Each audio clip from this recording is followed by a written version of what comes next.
नमस्कार, मी प्रियाज रेसिपी मराठीमध्ये तुमच्या मनापासून स्वागत। उन्हाळा स्पेशल रेसिपीमध्ये आज आपण कैरीचे पन्ह कसे बनवायचे हे पाहणार आहोत। हे अगदी झटपट बनवून तयार होते आणि आपल्या शरीरासाठी खूप पौष्टिक असे हे पेय आहे।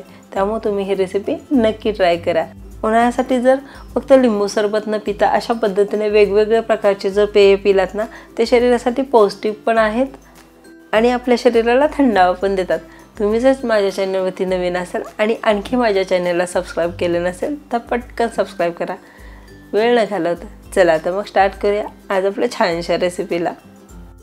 पन्ह बनवण्यासाठी इथे मी 2 कैरी घेतल्या आहेत। या कैऱ्या मला माहेरून माझ्या आईने पाठवून दिलेल्या आहेत। आता यामध्ये पाणी घालायचे आणि कैऱ्या आपल्याला स्वच्छ धुवून घ्यायच्या आहेत। म्हणजे कैरीवरती जो लागलेला चीक असतो किंवा काही कचरा धूळ असेल ना, ते आपल्याला स्वच्छ धुवून घ्यायचे आहे।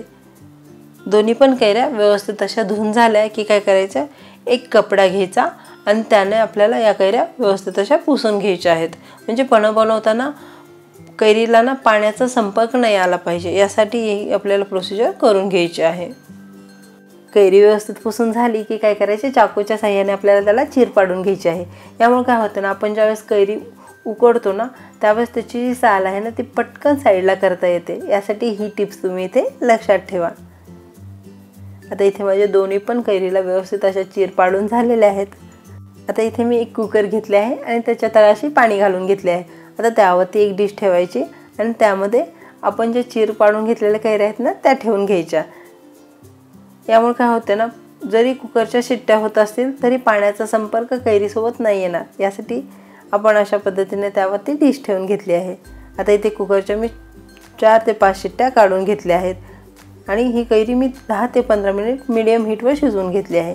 तुम्ही इथे बघू शकता कैरी व्यवस्थित अशी शिजली आहे, त्याची साल पटकन साईडला होत आहे। आता यामधील एक कैरी मी काढून घेते आणि त्या कैरीचा व्यवस्थित असा गर काढून घेणार आहे। गर काढत असताना चमच्याच्या साहाय्याने काढायचा, म्हणजे काय होते ना, गर व्यवस्थित असा निघतो। आता काही जण काय करतात ना, कुकरमध्ये पाणी घालून नंतर त्यामध्ये कैरी ठेवून उकडून घेतात। यामुळे काय होतं ना, कैरीचे जे पन्ह बनवणार आहोत ना, ते खूप बेचव लागते। त्यामुळे मी सांगितलेल्या पद्धतीनेच तुम्ही कैरी उकडून घ्या। आता इथे माझा कैरीचा व्यवस्थित असा गर काढून झालेला आहे आणि मी मोजून घेतला तर हा 1 कप गर झालेला आहे। आता 1 कप गरासाठी मी इथे 1 कप गूळ घालून घेत आहे। कैरीचं गर आणि गूळ व्यवस्थित असे एकजीव करून घेऊ। इथे मला फक्त 5 ते 10 मिनिट लागलेले आहेत। तुम्ही जर अशा पद्धतीने गूळ आणि गर एकजीव करून साईडला ठेवून दिले ना, तर गुळाला पाणी सुटले जाते। त्यामुळे ह्या अर्धा तासात व्यवस्थित असे न हलवता मिक्स होऊन जाईल। आता इथे माझं व्यवस्थित असा गर बनवून झालेला आहे। आता काय करणार आहे, हे मी मिक्सरच्या भांड्यामध्ये घालून फक्त पल्स मोडवर ऑन ऑफ करत 2 वेळेस मी फिरवून घेणार आहे। यामुळे काय होतं ना, जी आपल्याला स्मूथ स्ट्रक्चर पाहिजे ना, ते व्यवस्थित असे भेटते। यासाठी इथे आपल्याला मिक्सरच्या भांड्यामध्ये हा गर घालून घ्यायचा आहे।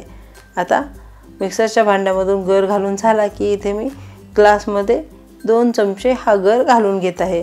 गर घालून झाल्यानंतर यामध्ये भरपूर पाणी घालायचे आणि पाणी घालत असताना फ्रीजमधील थंड पाणी घालून घ्या। पाणी घालून झाले की चमच्याच्या साहाय्याने आपल्याला हे व्यवस्थित असे एकजीव करून घ्यायचे आहे। अशा पद्धतीने इथे आपले कैरीचे पन्ह बनवून झालेले आहे।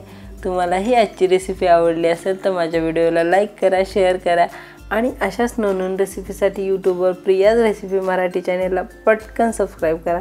आज वेळात वेळ काढून तुम्ही माझा हा पूर्ण व्हिडिओ बघितल्याबद्दल तुमचे मनापासून आभार। चला तर मग भेटूया अशा छानशा नेक्स्ट रेसिपीमध्ये। तोपर्यंत धन्यवाद।